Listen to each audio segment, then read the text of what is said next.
역대하 21장 1절에서 10절까지의 말씀입니다. 여호사밧은 하나님 앞에서 정직한 왕이었습니다. 그러나 북이스라엘과의 갈등을 해소하고 현실적인 유익을 구하기 위해서 아합과의 동맹을 맺는 큰 오점을 남기고 말았습니다. 그리고 그에 대한 영향은 그의 아들 요람 때에 나타내게 됩니다. 여호사밧과 아합의 동맹 때문에 유다에 얼마나 개탄스러운 일이 벌어졌는지를 보면서 하나님과 멀어지는 길에 서면 안 되는 이유를 오늘은 살펴보고자 합니다. 여호사밧이 죽은 후에 유다의 왕이 된 사람은 그의 장자인 여호람이었습니다.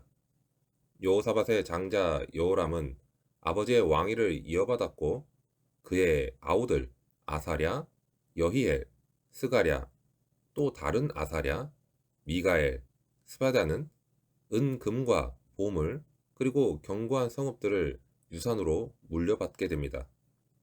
여호사밧은 장자인 여호람에게 왕위를 물려주면서 형제들 사이에 갈등이 없도록 다른 아들들에게도 재산을 물려주어 각각의 성읍들을 다스리게 하고자 했습니다. 하지만 여호사밧의 이런 수고는 얼마 지나지 않아 모두 물거품이 되고 말았습니다.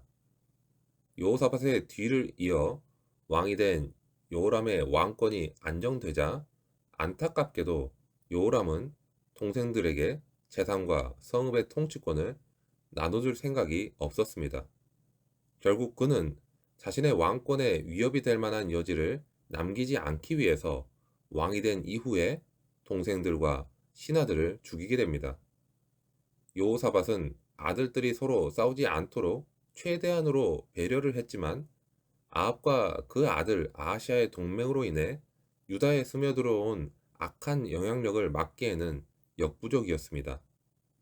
하나님을 두려워하지 않고 돈과 권력을 신으로 삼는 세상의 이러한 영향력은 하나님의 백성에게 이만큼이나 치명적인 타격을 가하게 됩니다.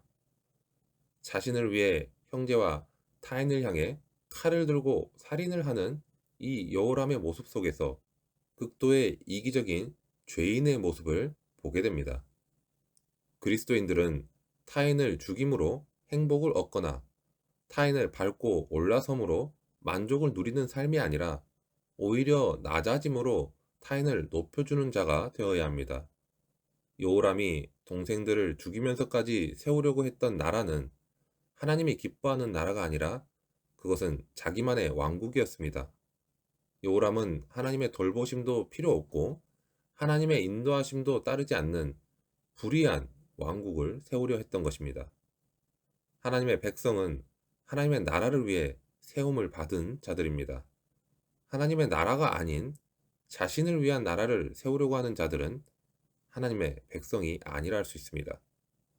여호사밧은 자녀들에게 재산은 물려주었습니다. 하지만 정작 가장 중요한 하나님과의 관계인 믿음은 물려주지 못했습니다. 그리고 여호사밧이 아합 왕과 사돈 관계를 맺으면서 신앙의 본을 제대로 보이지 못한 이유이기도 합니다. 여호람은 아버지 여호사밧의 좋지 않은 점만을 빼어 담게 되었습니다. 여호람도 아합 가문과 친밀한 관계를 맺게 되었는데 그 결과로 여호람에게는 이스라엘 왕들의 길로 행했다라는 불명예스러운 꼬리표가 따라붙게 되었습니다. 여호람은 유다의 왕이었습니다. 그런데도 불구하고 이스라엘 왕들의 길로 행한 왕이 되고 만 것입니다. 겉모양은 하나님께서 택한 선민의 모습이지만 그의 행실과 믿음은 하나님을 믿지 않는 신앙을 닮은 안타까운 사람이 바로 여호람이었던 것입니다. 열왕기는 북이스라엘의 왕들이 범한 죄를 두 가지로 분류합니다. 하나는 여로보암의 죄로 금송아지 우상 앞에서 명목상만으로만 여호와 하나님을 섬긴 죄입니다. 그리고 그보다 더 심각한 죄가 바로 아합의 죄인데 아예 여호와 하나님을 버리고 그는 바알을 숭배한 죄를 표현합니다. 그런데 놀랍게도 아합의 죄가 북이스라엘이 아니라 남유다에 나타난 것입니다. 여호람이 아내로 맞아들인 여인은 아달랴라는 여인이었습니다.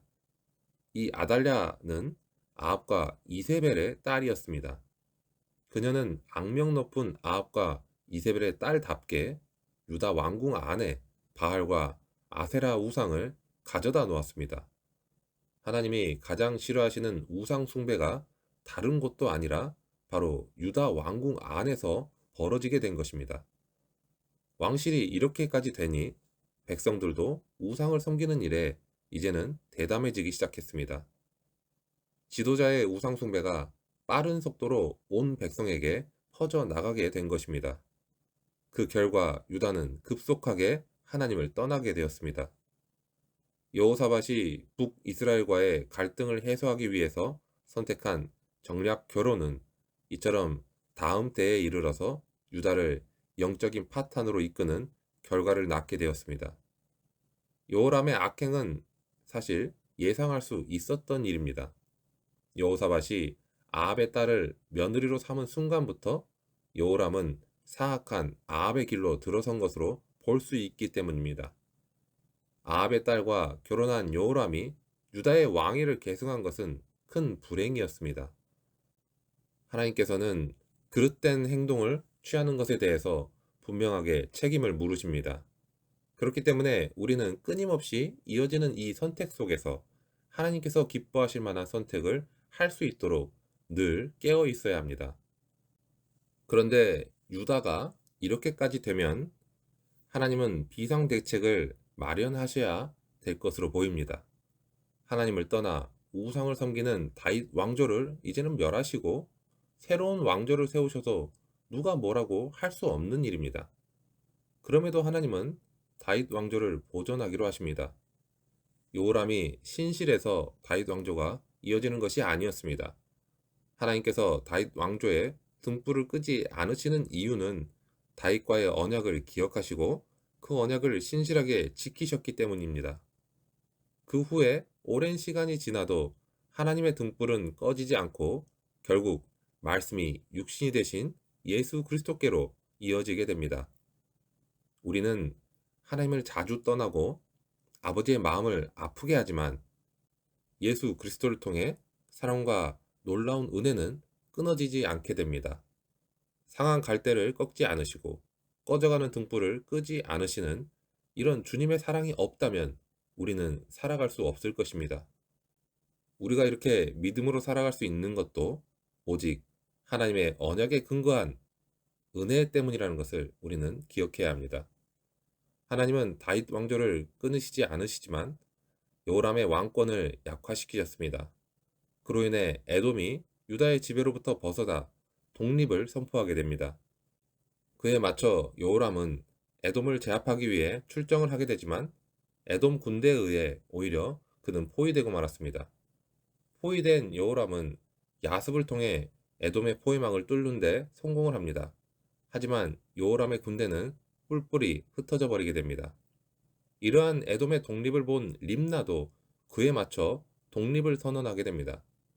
여호람의 군대는 그렇게 흩어지게 되고 여호람이 지배하던 나라들은 독립을 하게 되는 그야말로 왕권이 실추되는 상황에 처하고 말게 된 것입니다. 이러한 정황은 그리스도인이라는 이름을 가졌으나 하나님을 온전히 섬기지 않는 자들의 모습을 암시하기도 합니다. 만일 우리가 자유하기 위해서 하나님을 떠난다면 그것은 너무나 어리석은 일입니다. 우리는 하나님을 버리는 순간 아무것도 아니라는 것을 잊어서는 안 됩니다. 여호람은 수많은 악을 행했습니다. 그로 인해 그의 시대에 반란이 일어났고 왕궁은 황폐하게 되었습니다. 그는 결국 창자에 심한 병이 들어서 비참한 죽음을 맞이하게 됩니다. 이 모든 비극의 원인은 오직 그가 하나님을 버렸기 때문입니다. 인생 가운데 어떤 어려움이 생긴다 할지라도 그 문제의 해결을 위해서 하나님을 떠난 선택을 하지 마시기 바랍니다. 그 선택의 결과는 결국 우리가 짊어져야 하는 멍해로 다가오게 됩니다. 그러나 어떤 어려움에도 하나님을 의지하며 하나님과 동행할 때 하나님의 약속이 우리의 삶에 놀랍게 이루어질 것입니다.